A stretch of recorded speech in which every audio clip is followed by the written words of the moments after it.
আসসালামু আলাইকুম।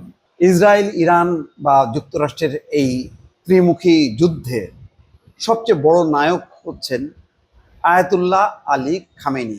যখন তার সহযোগী সকল কমান্ডার নিঃশেষ, অনেক জুনিয়র কমান্ডারদেরকে সংগঠিত করে যেভাবে লড়াই করেছে, এটা সম্ভবত ইতিহাসে নজিরবিহীন। আমেরিকা এবং ইসরায়েল মনে করেছিল প্রথম দিনই যেভাবে কাবু করা হয়েছে সমস্ত জেনারেল পরমাণু বিজ্ঞানীদের, তাহলে যুদ্ধ চালানোর মতন ক্ষমতা নেই। সেই ক্ষমতা কিন্তু দেখিয়ে দিয়েছে আয়াতুল্লাহ আলী খামেনি। এবং সেই কাজটি 85 বছর বয়সে তার এই কাজটি করতে যেয়ে তাকে যথেষ্ট পরিমাণ নিরাপত্তার আবরণে চলে যেতে হয়েছে।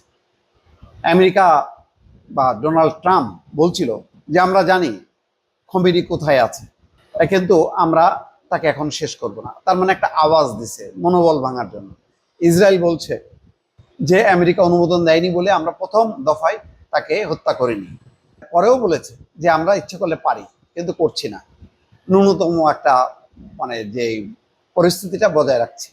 এখন একটা ভিডিও বার্তা দিয়েছে আয়াতুল্লাহ আলী খামেনি। ইসরায়েলের বিরুদ্ধে ইরান বিজয় অর্জন করেছে।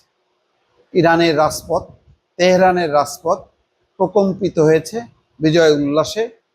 কেননা ইরান একই সঙ্গে শুধু ইসরায়েলকে মোকাবেলা করেনি, একই সঙ্গে শক্তিধর মার্কিন যুক্তরাষ্ট্র তাকেও মোকাবেলা করেছে।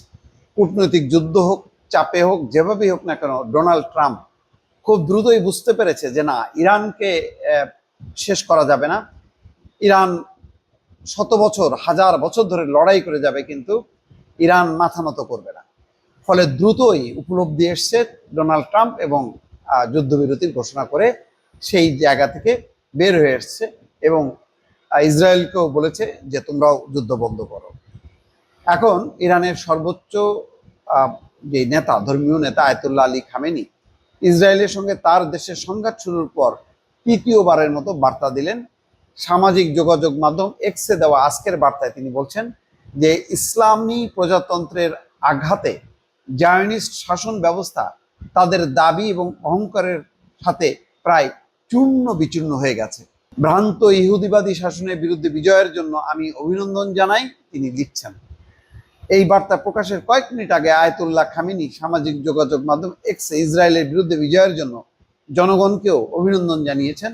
সংঘাত শুরু হওয়ার পর থেকে তাকে জনসমক্ষে দেখা যায়নি।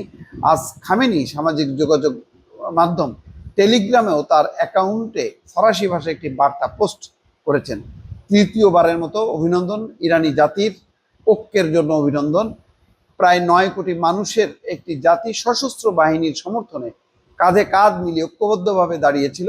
ইরানি জাতি তার স্বতন্ত্র চরিত্র প্রদর্শন করেছে এবং দেখিয়েছে প্রয়োজনে এই জাতির পক্ষ থেকে একটি কণ্ঠস্বর শোনা যাবে, অর্থাৎ ঐক্য। যদিও ইরানের অনেক রাজনৈতিক বিভাজন আছে, ইরানের ইয়াং জেনারেশন, বহু জেনারেশন আছে যে জেনারেশন পছন্দ করে না খামেনির এই শাসন, কিন্তু যেহেতু ইসরায়েল আক্রমণ করেছে, দেশ আক্রান্ত হয়েছে, এখানে সবাই তার মতপার্থক্য ভুলে ঐক্যবদ্ধ হয়েছে খামেনির এই আহ্বানে। এটাই হচ্ছে সবচেয়ে বড় শক্তি ছিল, যার কারণে আজকে ইরান বলতে পারছে যে আমরা বিজয়ী। দর্শক ভালো থাকবেন, আল্লাহ হাফেজ।